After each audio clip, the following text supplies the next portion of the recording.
संयम और साहस की कहानी। बहुत दिन पहले किसी गांव में एक नाई रहता था। वह बहुत आलसी था। सारा दिन वह आईने के सामने बैठा टूटे कंधे से बाल संवारते हुए गवा देता। उसकी बूढ़ी माँ उसके आलसीपन के लिए दिन रात फटकारती थी, लेकिन उसके कानों पर जूं भी नहीं रेंगती थी। आखिरकार एक दिन माँ ने गुस्से में उसकी पिटाई कर दी।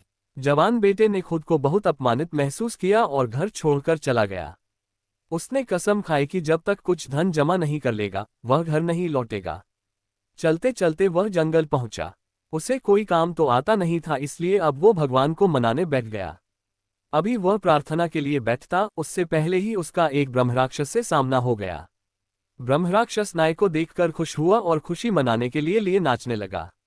ये देख नाई के होश उड़ गए, पर अपने डर को जाहिर नहीं होने दिया। उसने साहस बटोरा और राक्षस के साथ नाचने लगा। कुछ देर बाद उसने राक्षस से पूछा, तुम क्यों नाच रहे हो? तुम्हें किस बात की खुशी है?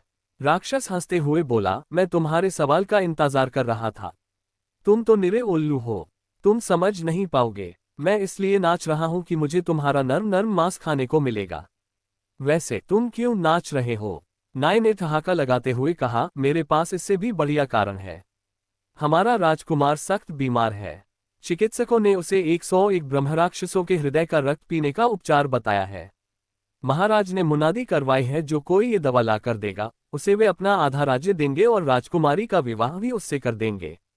मैंने 100 ब्रह्मराक्षस तो पकड़ लिए हैं, अब तुम भी मेरी गिरफ्त में हो। ये कहते हुए उसने जेब से छोटा आईना उसकी आंखों के सामने किया। आतंकित राक्षस ने आईने में अपनी शक्ल देखी।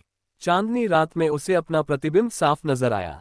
उसे लगा कि वह वाकई उसकी मुट्ठी में है। थर थर कांपते हुए उसने नाई से विनती की कि उसे छोड़ दे, पर नाई राजी नहीं हुआ। तब राक्षस ने उसे 7 रियासतों के खजाने के बराबर धन देने का लालच दिया। पर इस भेंट में नाई ने दिलचस्पी न लेने का नाटक करते हुए कहा, पर जिस धन का तुम वादा कर रहे हो वह है कहाँ, और इतनी रात में उस धन को और मुझे घर कौन पहुंचाएगा? राक्षस ने कहा, खजाना तुम्हारे पीछे वाले पेड़ के नीचे गड़ा है। पहले तुम इसे अपनी आंखों से देख लो, फिर मैं तुम्हें और इस खजाने को पलक झपकाते ही तुम्हारे घर पहुंचा दूंगा। राक्षसों की शक्तियां तुमसे क्या छुपी है? कहने के साथ ही उसने पेड़ को जड़ समेत उखाड़ दिया और हीरे मोतियों से भरे सोने के 7 कलश बाहर निकाले। खजाने की चमक से नाई की आंखें चौंधिया गईं, पर अपनी भावनाओं को छुपाते हुए उसने रौब से उसे आदेश की वह उसे और खजाने को उसके घर पहुंचा दे। राक्षस ने आदेश का पालन किया।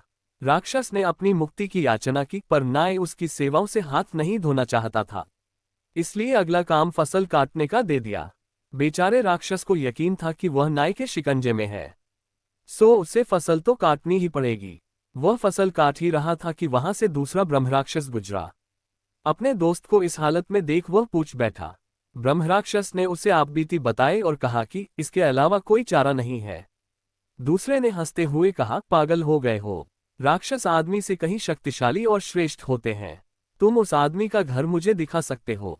हाँ, दिखा दूंगा, पर दूर से। धान की कटाई पूरी किए बिना उसके पास जाने की मेरी हिम्मत नहीं है। ये कहकर उसने उसे नाई का घर दूर से दिखा दिया। वहीं अपनी कामयाबी के लिए नाई ने भोज का आयोजन किया और एक बड़ी मछली भी लेकर आया। लेकिन एक बिल्ली टूटी खिड़की से रसोई में आकर ज्यादा मछली खा गई। गुस्से में यूं नाई की बीवी बिल्ली को मारने के लिए झपटी, पर बिल्ली भाग गई।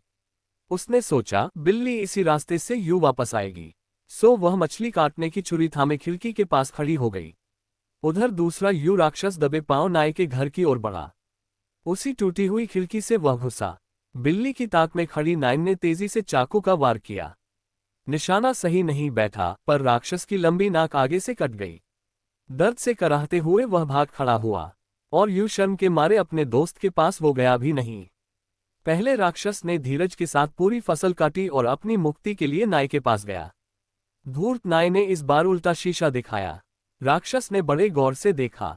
उसमें अपनी छवि न पाकर यूं उसने राहत की सांस ली और नाचता गुनगुनाता चला गया। शिक्षा, धैर्य और संयम से बड़ी मुसीबतें भी टल जाती हैं।